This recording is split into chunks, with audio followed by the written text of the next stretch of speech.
Why do different vegan recipes use different gelling agents? Why does Agar work perfectly in one dessert and completely fail in the other?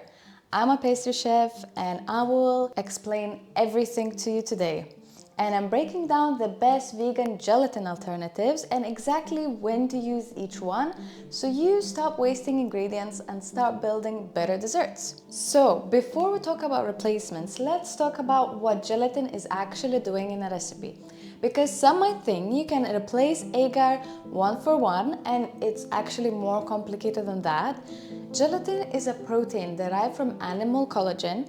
When it dissolves in warm liquid and then cools, it forms a three-dimensional network that traps water. That gives you a soft, elastic set. It's what stabilizes a mousse without making it stiff. Also gives a no-bake cheesecake that silky, sliceable texture. Also, it's what creates a chewing gummies and it prevents whipping in desserts. The reason vegan alternatives are harder to work with is that every plant-based setting agent behaves differently. Different activation temperatures, textures when set, reactions to acid, heat, and dairy. There's no single replacement, but once you understand each one, you will know exactly which tool to reach for. Agar is the one most people reach for at first, and for a good reason. It's widely available, it sets fast and firm, and it's heat stable, which means your mirror glaze will not melt at room temperature.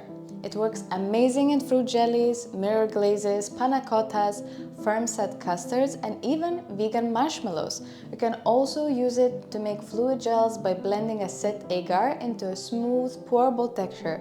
That's more of a modernist technique that professional kitchens use. But here's where agar can actually let you down. It doesn't replicate gelatin's elasticity. A gelatin mousse bounces, and agar mousse can actually crack. And the most common mistake people make is not boiling it long enough. Agar needs to be fully hydrated in boiling liquid, a full 1 to 2 minutes of boiling to activate properly. If you just warm it, you get a grainy, cloudy, uneven set.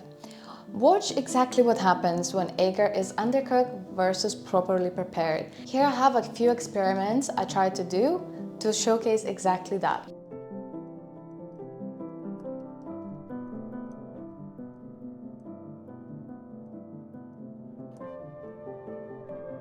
Now let's move to pectin.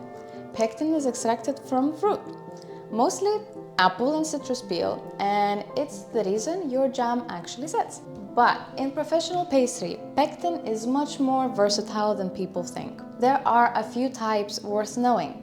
NH pectin is thermoreversible, and that means it can be melted and reset multiple times, which makes it ideal for glazes you want to reheat and pour. Yellow pectin, sometimes called rapid set, is what you want for pâte de fruits, the jewel-like sugar-coated fruit confection. I actually have a recipe video for this if you are interested, and I will link it somewhere and you can find it. An apple or citrus pectin works well for jam-style fruit inserts inside entremet cakes. The catch though with pectin is that it needs the right conditions to set properly. It requires sugar, usually a significant quantity, and it's pH sensitive. If it's too alkaline, it will not gel. Fruit-based applications love pectin, but for creamy, dairy-free desserts, it's not the right tool. And now let's talk about carrageenan. This is the ingredient most vegan bakers have not tried, and actually it's one of the more useful ones. Carrageenan is derived from red seaweed.